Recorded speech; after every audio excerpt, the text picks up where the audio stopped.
présence que j'aime, oh que j'aime, ta présence que j'aime. Ta présence que j'aime, oh que j'aime, ta présence que j'aime. Tu as pu me changer. Merci Jésus. Tu as pu me changer.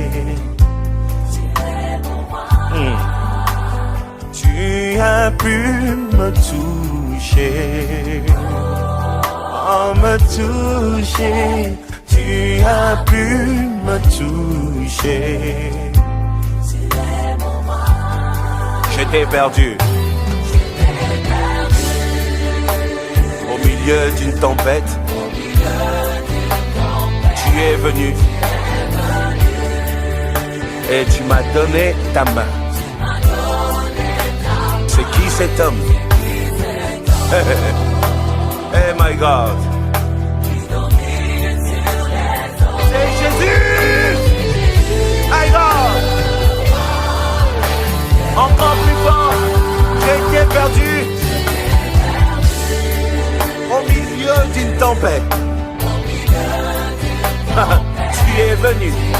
C'est là que tu es venu et tu m'as donné ta main. Mais c'est qui cet homme? Les autres disent fantôme. C'est qui cet homme? Ah, Jésus. Après ces beaux chants du pasteur Moïse Millet, nous sommes dans la joie de nous retrouver dans le cadre de notre programme, l'école de Betsalel. Il y a un thème sur lequel nous sommes en train de parler depuis pratiquement 2 semaines, sur sage et intelligent. Mais nous avons ouvert un sous-thème depuis le mardi sur les recommandations de Moïse. J'aimerais que nous puissions nous incliner dans la prière pour recommander ce temps de partage à la grâce de Dieu. Tendre Père, nous te bénissons, nous te glorifions pour la grâce que tu nous accordes de nous retrouver dans cette classe, dans cette école de Betsalel, afin de continuer l'enseignement sur la sagesse. Nous avons besoin de ta direction, nous avons besoin de tes directives. C'est dans ton nom que nous avons ainsi prié. Amen. Shalom, serviteur de Dieu. Ce matin, je veux continuer avec le même thème, les recommandations de Moïse. J'aimerais qu'on prenne le texte que nous avons vu le mardi passé dans le livre de Deutéronome au chapitre 1, verset 13. La Bible nous dit: prenez dans vos tribus des hommes sages, intelligents et connus, je les mettrai à votre tête. C'était un texte que nous avons vu mardi. Nous n'avons pas le temps de faire des commentaires, n'oublions pas. C'était le conseil que Moïse était en train de donner à Israël afin de pouvoir établir les dirigeants, afin de pouvoir établir les leaders. J'aimerais quand même que nous puissions voir un autre texte dans le livre de Jérémie au chapitre 51, verset 15. La Bible nous dit: il a créé la terre par sa puissance, il a fondé le monde par sa sagesse, il a étendu le ciel par son intelligence. Donc on définit la sagesse comme étant la matrice de la création. Et vous comprenez que notre valeur ou l'efficacité de l'homme dans cette vie dépend essentiellement de la taille ou de la qualité de sa sagesse. Je voudrais vous rappeler des petites choses que vous connaissez, mais qui sont très importantes dans la suite de notre enseignement. On va d'abord voir dans le livre de 1 Corinthiens, chapitre 1, verset 30. Or, c'est par lui que vous êtes en Jésus-Christ, lequel, de par Dieu, a été fait pour nous sagesse, justice et sanctification et rédemption. La première chose que j'aimerais qu'on retienne ce matin, Christ est la sagesse manifestée.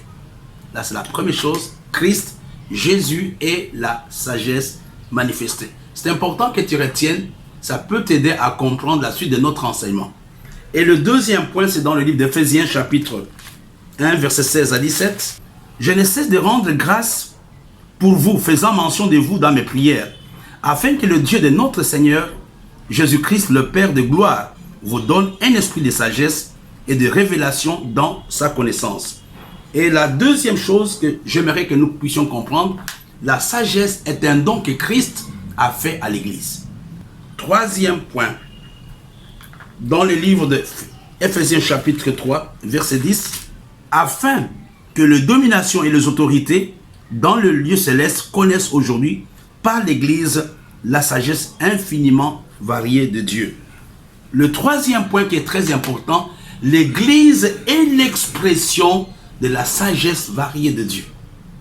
Et vous comprenez, l'Église est l'expression de la sagesse variée de Dieu. Et vous comprenez, comme je disais, il nous est difficile de bien gérer l'Église. Il nous est difficile d'amener l'Église à la maturité si les leaders que nous sommes, nous n'avons pas la sagesse de Dieu.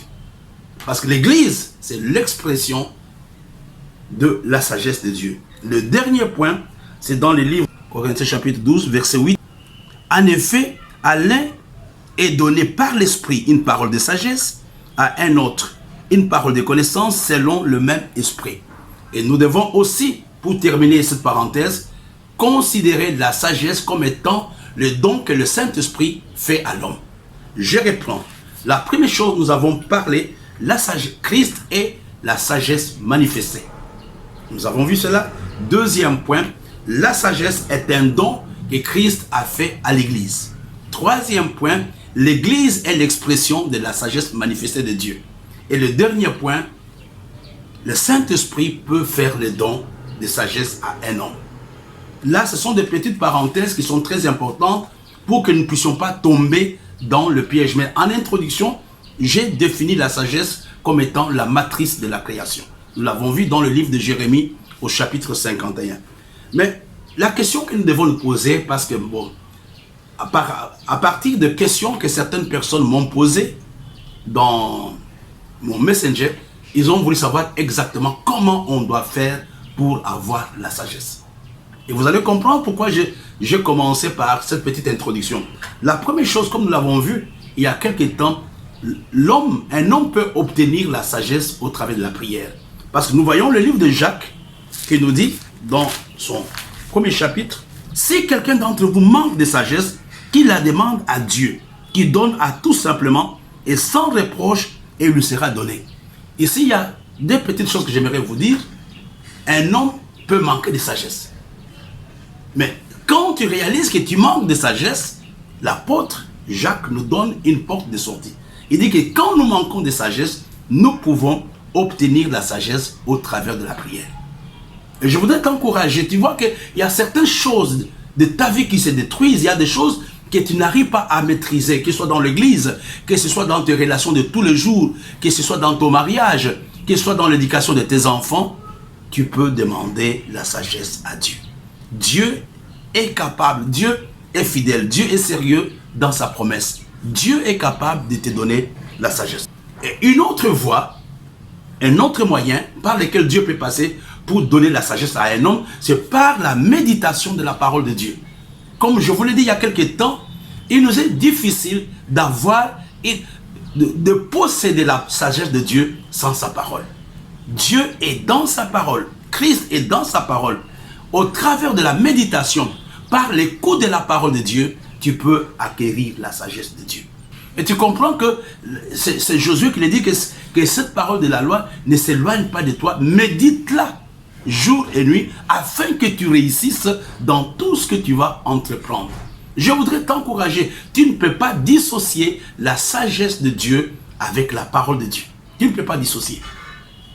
Donc si tu veux diamétralement opposé au principe de Dieu, aux recommandations de Dieu qui sont dans sa parole, il est difficile que tu puisses dire je suis un homme qui a la sagesse. Et vous allez voir que toutes les recommandations, pratiquement les instructions, les ordonnances, le commandement, les préceptes que Dieu nous donne au travers de sa parole, c'est l'homme lui-même qui est le bénéficiaire de tout cela.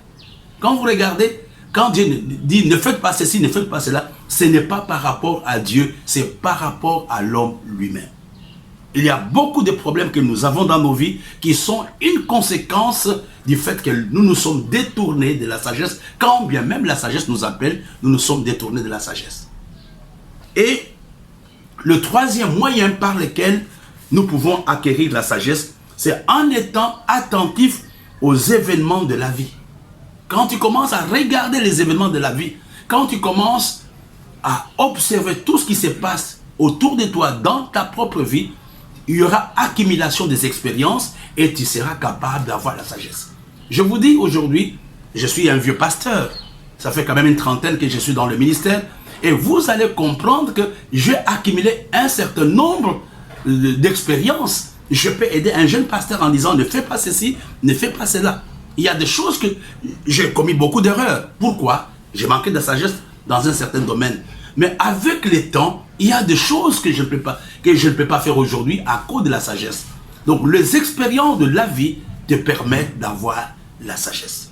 Mais le quatrième point, qui est très important dans le cadre de notre enseignement, c'est marcher avec les gens qui ont l'expérience. Marcher, être à côté des gens sages peut m'aider à avoir la sagesse. Donc quand je commence à être avec les hommes et les femmes qui ont une certaine expérience de la vie, tu peux avoir la sagesse. Je me rappelle avec mon mentor, le docteur Charles, j'ai appris beaucoup de choses au travers de lui.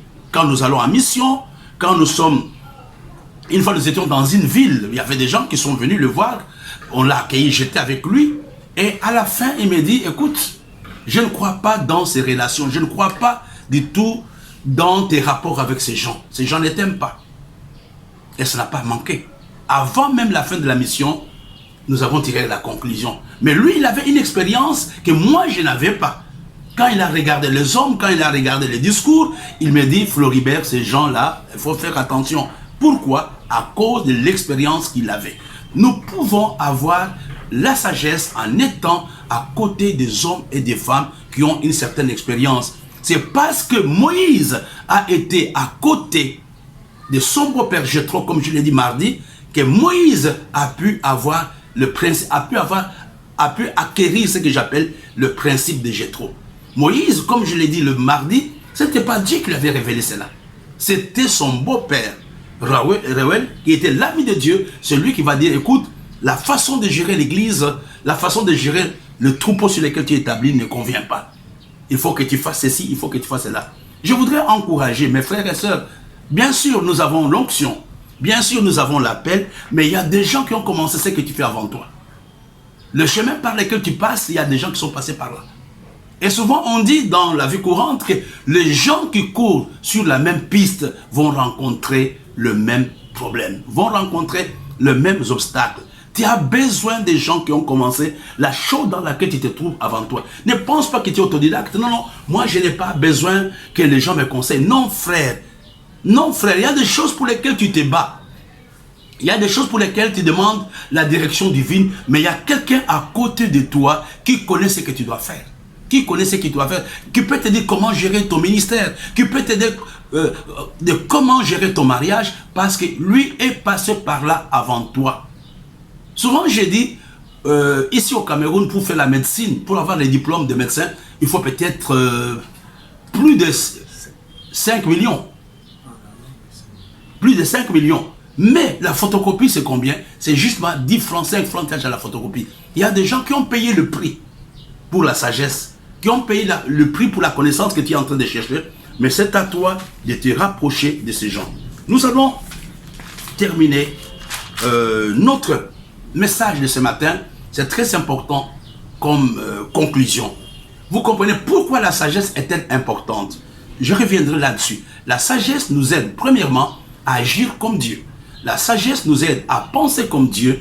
La sagesse nous aide à discerner comme Dieu. Et la sagesse nous aide à donner comme Dieu. Nous allons revenir là-dessus après. Mais ce qui est important aujourd'hui comme conclusion, la sagesse nous fait sortir de notre immaturité. Et tu comprends que la sagesse, pour être un homme mature, tu as besoin de la sagesse. Et je voudrais nous aider aujourd'hui à donner quelques caractéristiques en quelques minutes. Je vais vous montrer, je vais parler d'un enfant et d'un homme mature ou un homme accompli. N'oublions pas, la sagesse m'aide à acquérir la maturité. La sagesse m'aide à être un homme mature. C'est quoi un enfant? Ici, j'ai donné, il y a plusieurs définitions que ou caractéristiques que vous allez trouver. Mais moi, je vous donne 3 petites caractéristiques par rapport à mon enseignement. La première chose, un enfant est un homme instable. Un enfant est instable. Et deuxièmement, un enfant est influençable. Il dit oui à celui qui arrive le premier. Il dit oui aussi à celui qui parle le dernier. Et troisièmement, un enfant se laisse facilement tromper ou séduire. Là, ce sont les caractéristiques d'un enfant. Et vous comprenez qu'aujourd'hui, nous sommes dans un monde difficile. Nous avons besoin de quitter le statut d'enfant au statut des hommes et des femmes matures. Et c'est quoi un homme mature? Je vous donnerai 7 points. Premièrement, un homme mature est un homme qui a le discernement. Un homme mature est un homme qui a le plein discernement.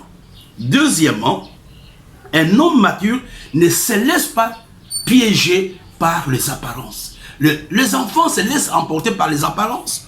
Ils le voient, disent non, voilà, là c'est bon pour moi. Mais un homme sage, un homme mature ne se laisse pas influencer par les apparences. Et troisièmement, un homme mature ne se laisse pas tromper ni manipuler. Mais un enfant se laisse manipuler et tromper, mais un homme mature ne se laisse pas tromper et ne se laisse pas manipuler. Quatrième caractéristique d'un homme mature, il ne se précipite pas dans les décisions. Un enfant se précipite. Mais un homme mature, un homme sage ne se précipite pas dans les décisions. Cinquième caractéristique qui est très important, l'enfant est emporté par les émotions. Mais un homme mature ne se laisse pas guider par les émotions. Il écoute Dieu. Il écoute Dieu. Ce ne sont pas les émotions quand il voit la femme, la première femme, non, voilà, je vais l'épouser. Non, mais bien aimé, les émotions peuvent nous induire dans les erreurs. Un homme mature ne se laisse pas conduire par les émotions. Le sixième point, un enfant est instable, mais un homme mature est posé. Quelles que soient les circonstances par lesquelles il passe, il dit je suis posé. Il ne se laisse pas influencer par les choses qu'il voit. Il est stable, il sait pourquoi il est là. Le septième point, un homme mature est enraciné, il a une fondation solide. Je reviens pour terminer. Ce matin, la nouvelle leçon que nous pouvons retenir, la sagesse nous fait passer de l'immaturité à la maturité. Il nous fait passer du stade d'enfant au stade d'homme mature. La sagesse m'aide premièrement à agir comme Dieu. Dieu n'agit pas par pression. Dieu n'agit pas par comparaison. Dieu agit selon sa sagesse. Et tu comprends? Donc, la sagesse m'aide à agir comme Dieu. La sagesse m'aide à discerner comme Dieu. Donc, je ne me laisse pas emporter par les choses que je vois par les apparences. Non, non, non. La sagesse m'aide aussi à être comme Dieu. Et la sagesse m'aide à donner comme Dieu. J'aimerais ce matin que nous puissions nous arrêter par là. Pour ceux de l'église, nous avons rencontre tout à l'heure à 18h. Tout à l'heure à 17h. Et demain, nous avons la prière matinale à partir de 7h. Et le soir, nous allons être à l'église. Demain, vendredi, nous serons à l'église.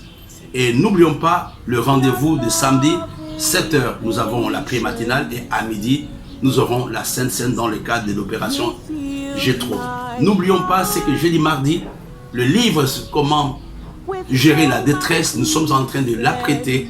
Si Dieu vous met à cœur de contribuer ou même de l'éditer, il y a les adresses qui sont mises là en bas, ou même vous pouvez nous écrire directement. Vous avez aussi notre adresse email. Nous vous prions, c'est un très bon livre, mais vous pouvez mettre le sponsor de ces livres qui peut aider plusieurs. C'est aussi de la sagesse quand on contribue à l'œuvre de Dieu.